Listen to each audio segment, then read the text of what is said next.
I was 6 years old the first time my mother brought me to the cemetery.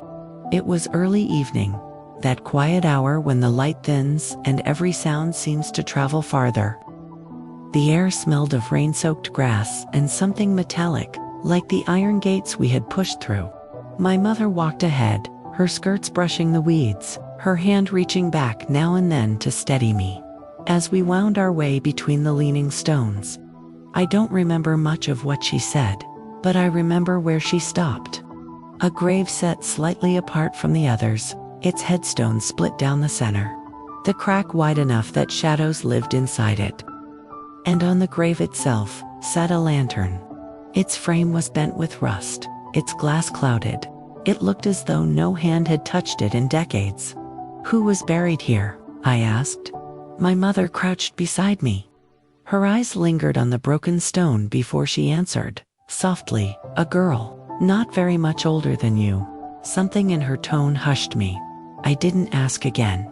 I only looked at that lantern, wondering if someone had once placed it there for the girl to find her way home. That was the last time I saw the grave as a child. Years passed.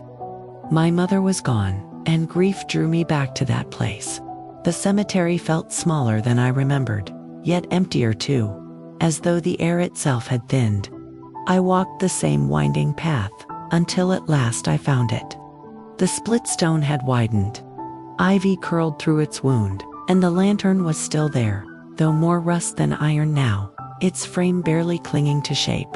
I stood there a long time, thinking of the girl, of my mother's voice, of how youth and death had brushed so close together in that one whispered sentence. When I turned to leave, I noticed it. A shadow that did not belong to me. It trailed at my side, long and narrow, stretching when I paused, bending closer when I walked. I told myself it was only the trees, only the failing light, but it followed me through the gates, down the lane, all the way to my own front door. And when I crossed the threshold, it slipped inside with me. That was years ago. I have lit candles, changed houses, prayed in different rooms. Still, it lingers at the edge of every lamp I light. A shape that waits, a shadow that is not mine.